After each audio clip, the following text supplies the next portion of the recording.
So believe it or not, this Australian passport is the reason why you're about to watch me try to sneak into the US.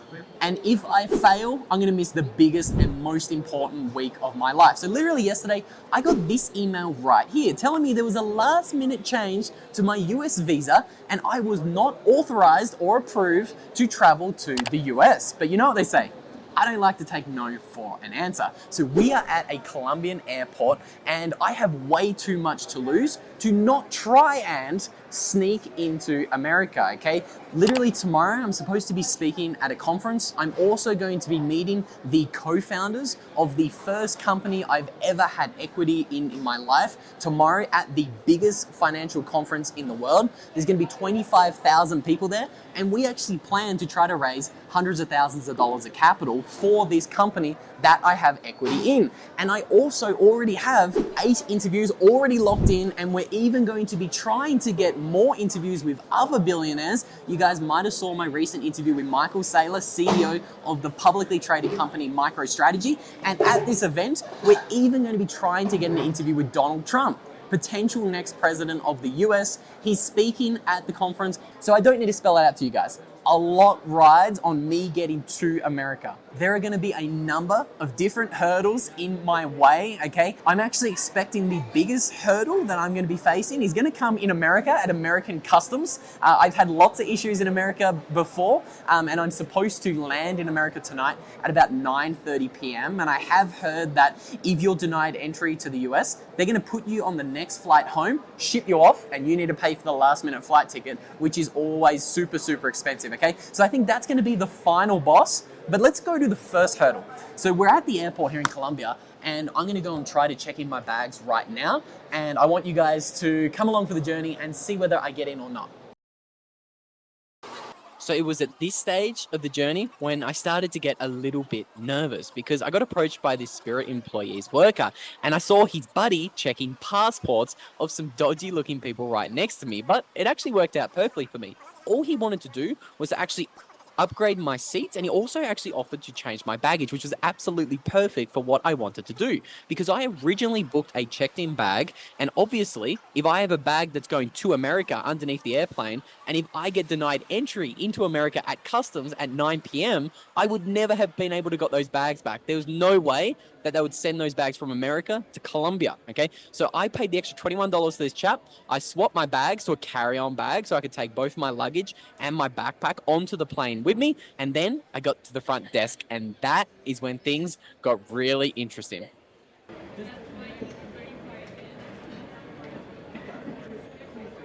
Yeah, but if it's cancelled, it's cancelled.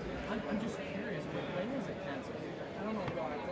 If you want to refund, I can do it. If you want to move your flight, I can do it. But remember, you need to valid document for USA entry. I with you. I don't have time. I'm supposed to be speaking at a conference tomorrow. So I don't think I have time to go to Bogota and come back. So I think Bogota have we have Bogota Spirit Station too. You can take a flight from Bogota to Lauderdale or something. If I go to Bogota, what happens if I don't get? What happens if I? You can get the USA entry.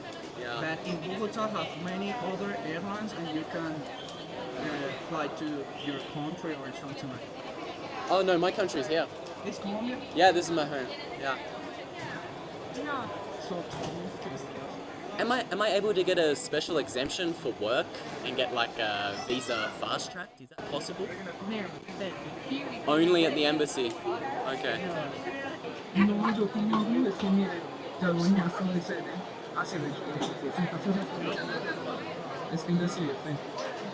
Okay. Thank you for your help today. I'm sorry that took so long. Thank you.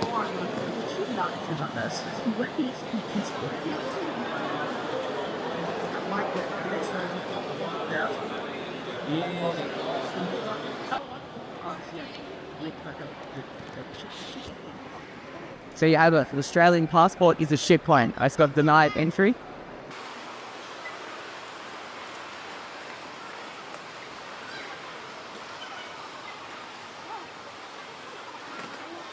Still a live reaction. We're in the airport here in Colombia, Medellin. I just got denied entry into America. So I did know that I was potentially going to be denied entry into America. And the reason why was because literally yesterday, I got an email saying, look, there's been a change to your US visa situation.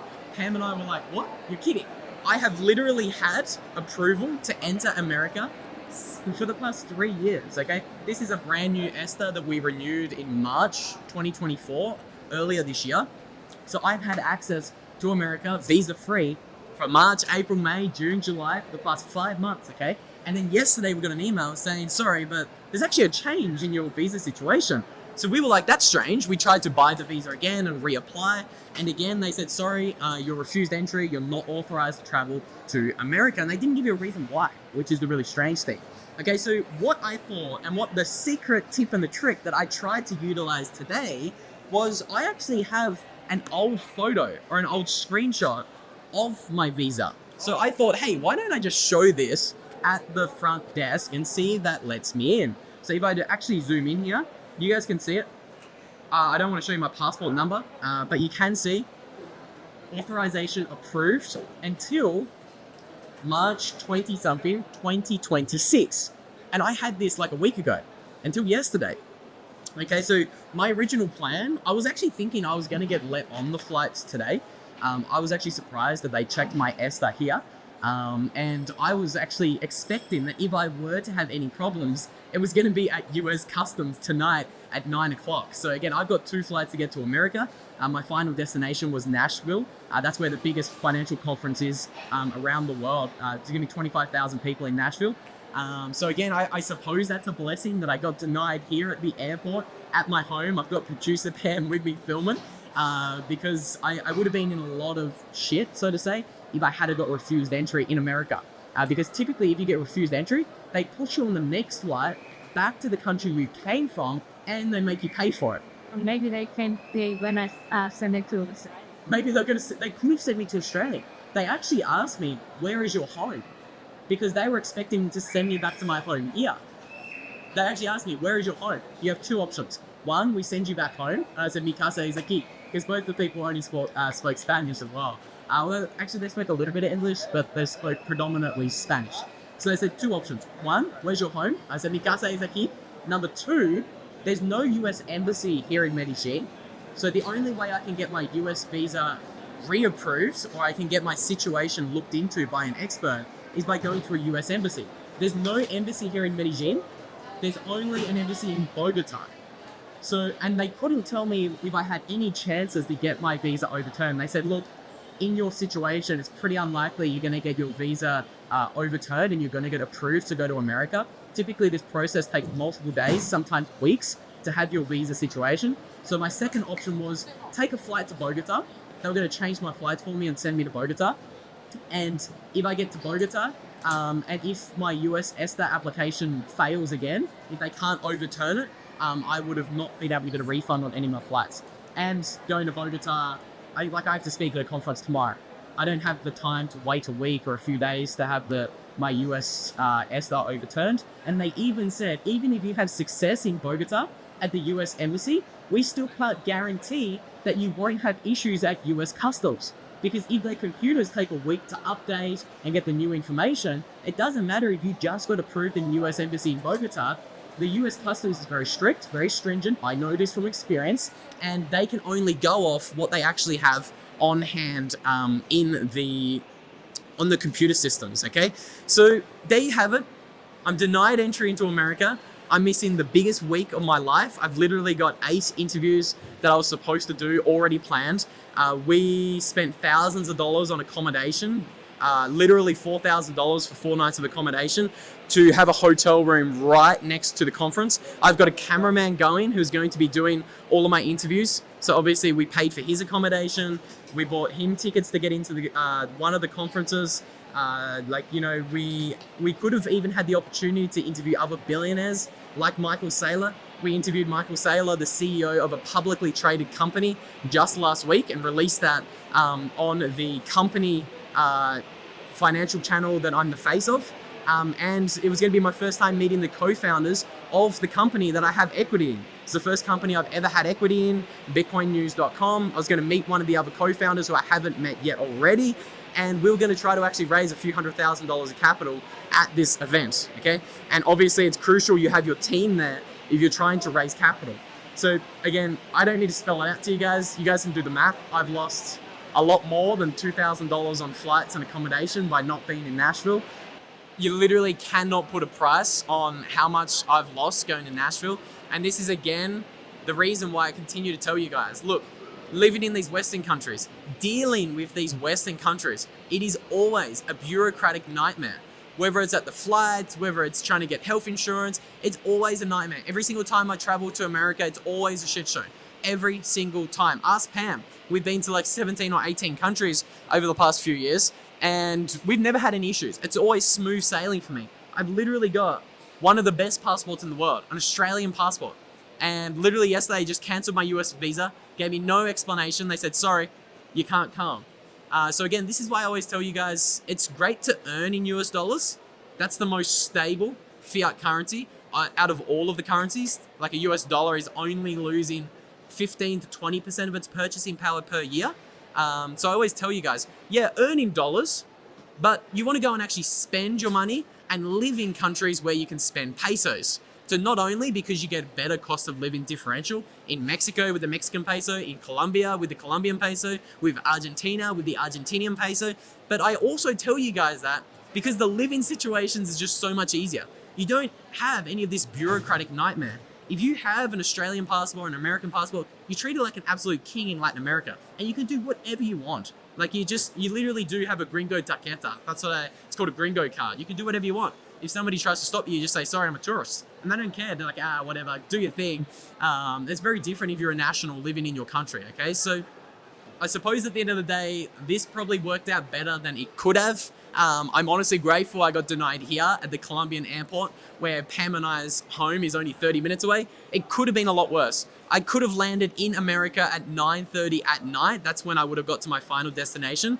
And I was actually expecting to begin negotiating with the US Customs at 9 o'clock at night, okay? And what happens in that situation is they actually put you on the next flight back to your original location, or they just send you home. Sometimes you don't get an option where you get sent if you get refused entry into a country. So I could have been on a one-way flight from America to Australia, and I would have had to pay for it. So it would have been about $1,500, $2,000, maybe $3,000, because they literally just put you on the next flight.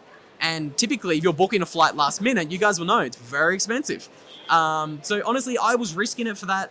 I really wanted to get into America. I had so much riding on my trip in America. It literally would have been the biggest week in my life. This is the biggest financial event in the world. And obviously, this is the niche that I'm working in full time, 24/7. So I was willing to risk it and get denied at the US Customs at 9 o'clock at night and be sleeping in an airport and have to pay a fortune on flights to send me to another country. But I'm honestly grateful I got denied here. The people at the front desk were very friendly. They were very nice. I was trying my best to be as cordial and polite as I could, because obviously it's not their problem. It's obviously a US customs and a US visa issue. So yeah, I mean, at the end of the day, could have been worse, but this is just yet another reminder why I remind you guys, get multiple passports, okay? You can potentially use a different passport to try to get a US visa, and I could have potentially fixed my situation a lot easier. But because I only had one passport and I was a sitting duck, shit happens. I've just missed potentially the biggest opportunity in my life, and it's going to be the biggest week in my life for sure. So again, if you guys do want to learn more about how you can get different passports, if you can get different residencies, or how to actually structure your life so you can avoid these little nuances and bullshit, bureaucratic nightmares, Pam and I have done a ton of videos talking about how you can get the best passports in the world for free, how you can save thousands of dollars by getting the correct residencies and the correct tax residencies. If you're interested in potentially avoiding the situation that I am in today, click on either of the videos we're going to put up on screen here or there. And with all that said, guys, hope you have a good day. I hope you guys learned something from my miserable lesson today, and I'll see you guys in the next video. See you all.